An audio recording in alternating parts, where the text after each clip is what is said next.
Hello viewers, नमस्कार। आप सभी का स्वागत है पाथफाइंडर्स बाय अनअकैडमी आईएएस के यूट्यूब चैनल पर। तो फ्रेंड्स, जब से इजराइल ने कतर के ऊपर अटैक किया है उसके बाद से जितने भी इस्लामिक कंट्रीज हैं उनके बीच में एक काफी बड़ा डर है कि अगला अटैक इजराइल किस कंट्री पे कर सकता है। बिकॉज इजराइल ने एक यूएस एलाई कतर के ऊपर अटैक करके एक बात तो अपना मैसेज प्रूव कर दिया है that just because you have close relation with US, इसका ये मतलब नहीं है कि इजराइल अपने नेशनल इंटरेस्ट के लिए आपके ऊपर अटैक नहीं कर सकता है।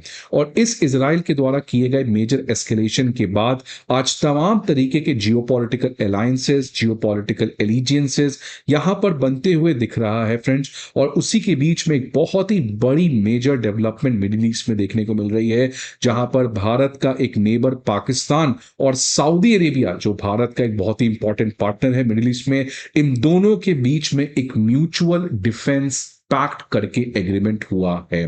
फ्रेंड्स, इस तरीके का म्यूचुअल डिफेंस पैक्ट आपने रशिया का, ईरान और नॉर्थ कोरिया के साथ देखा था लास्ट ईयर, और अब एक तरीके से ये एक इस्लामिक कंट्री का म्यूचुअल डिफेंस पैक्ट हो रहा है। ये एक बहुत बड़ी मेजर डेवलपमेंट है।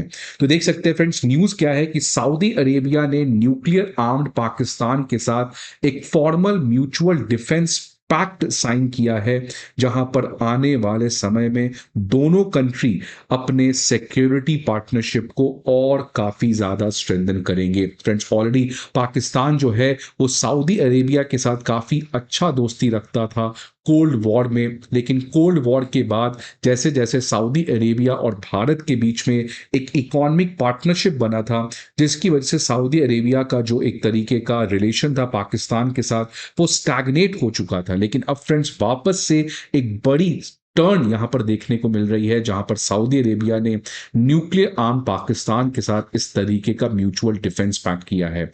फ्रेंड्स, अगर मैं इस एग्रीमेंट की सबसे इंपॉर्टेंट बात करूं तो इस एग्रीमेंट में कहा गया है कि दोनों कंट्री जो हैं वो इक्वली शेयर्ड कमिटमेंट के अंदर अपने सिक्योरिटी पार्टनरशिप को बढ़ाएंगे, डिफेंस कोऑपरेशन के एस्पेक्ट्स को बढ़ाएंगे, और सबसे इंपॉर्टेंट चीज है friends, attack on one means attack on all. कि अगर एक कंट्री के ऊपर एग्रेशन आता है तो इसका मतलब ये मान लिया जाएगा कि दोनों कंट्री के ऊपर एग्रेशन है, और इसलिए दोनों कंट्री मिलके एक दूसरे को डिफेंड करेंगे।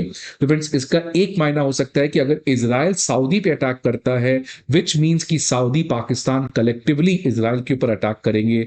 लेकिन फ्रेंड्स, इसका यह भी मतलब हो सकता है कि अगर भारत पाकिस्तान के ऊपर अगला ऑपरेशन सिंदूर के अंदर सर्जिकल स्ट्राइक करता है, विच मीन्स भारत का ये एग्रेशन पाकिस्तान और सऊदी के अगेंस्ट कलेक्टिवली होगा, और इसलिए ये दोनों ज्वाइंट डेटरेंस के तहत भारत के ऊपर एग्रेशन शो करेंगे। तो फ्रेंड्स, इससे भारत के लिए भी प्रॉब्लम हो सकता है, बिकॉज आने वाले समय में ये तो बस अभी एक स्टार्टिंग है सऊदी और पाकिस्तान का, और भी बहुत कुछ होना बचा है जिसके बारे में बात करेंगे।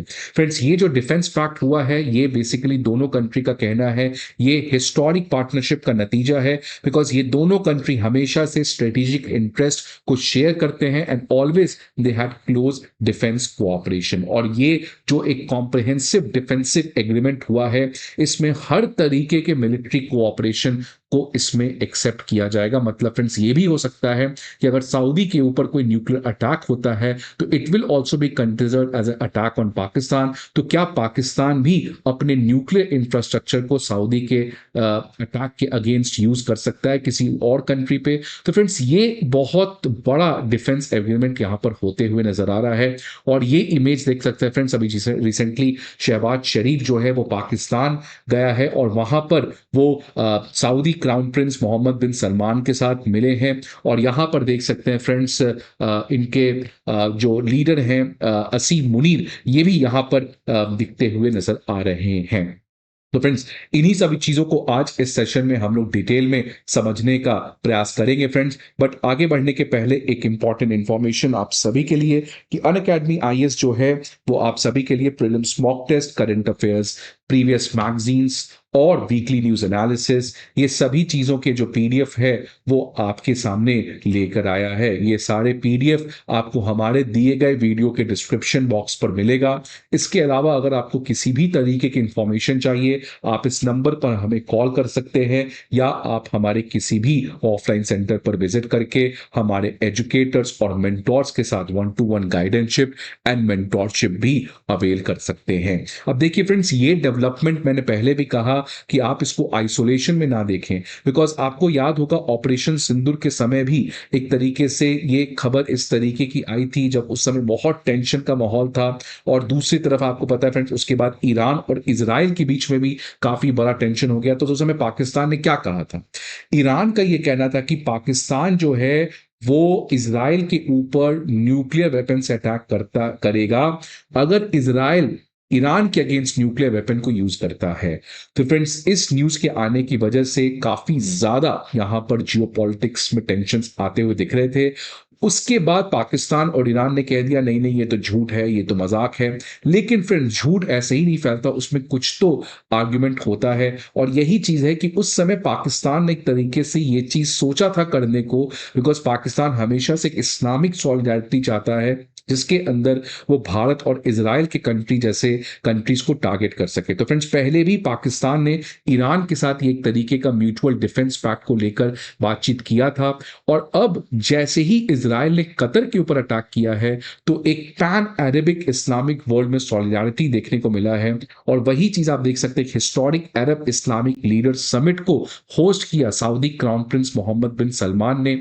और उसमें फ्रेंड्स, पाकिस्तान और टर्की, उन्होंने कहा कि एक अरब इस्लामिक नाटो हमें मिलके बनाना चाहिए जो इसी सेम यूरोपियन नाटो के प्रिंसिपल पे काम करे। इन तो फ्रेंड्स, इसी के बाद एक इस्लामिक नाटो का आइडिया जो काफी समय से चल रहा था, आज एक तरीके से मुस्लिम कंट्रीज एक बात पे एक्सेप्ट कर रहे हैं कि हमें मिलके एक जॉइंट डेटरेंस रखना पड़ेगा अगेंस्ट आवर एनिमीज। तो फ्रेंड्स, ये इस्लामिक नाटो के ऊपर मैंने कल भी एक वीडियो बनाया था, आप उसको जाके रेफर कर सकते हैं। लेकिन फ्रेंड्स, जिस तरीके से ये चीजें चल रही हैं, इसका इंपैक्ट भारत के ऊपर भी आ सकता है। बिकॉज कोल्ड वॉर में सबसे बड़ा प्रॉब्लम भारत का मिडिल ईस्ट इस्लामिक कंट्री के साथ यही था कि पाकिस्तान इन सभी को अपने नैरेटिव के अंदर समा लेता था, जिसकी वजह से भारत जो है वो इन कंट्री के साथ रिलेशन अच्छा नहीं रख पाता था। लेकिन कोल्ड वॉर के बाद जब इकोनॉमिक प्रैग्मेटिज्म इन कंट्रीज में आई, तो रिलेशन में एक नया ऊर्जा देखने को मिला। लेकिन वापस से फ्रेंड्स, आइडियोलॉजिकल वॉरफेयर स्टार्ट हो चुका है। और ये पैन अरेबिक इस्लामिक सॉलिडारिटी जिस तरीके से आज बढ़ रहा है, उसमें पाकिस्तान जो है वो इस प्लेटफॉर्म को इजराइल के अगेंस्ट यूज करे या ना करे, बट एक बात तो क्लियर है, वो भारत के इन्फ्लुएंस को इस पर्टिकुलर एरिया में लिमिट करने का जरूर प्रयास करेगा। सो फ्रेंड्स, आपको क्या लगता है भारत को इस पर्टिकुलर डेवलपमेंट में क्या करना चाहिए? सो आप प्लीज अपने व्यूज को कमेंट बॉक्स में बताएं। फ्रेंड्स, आई होप आपको ये वीडियो अच्छा लगे। See you again some another video. Till then, good bye and take care.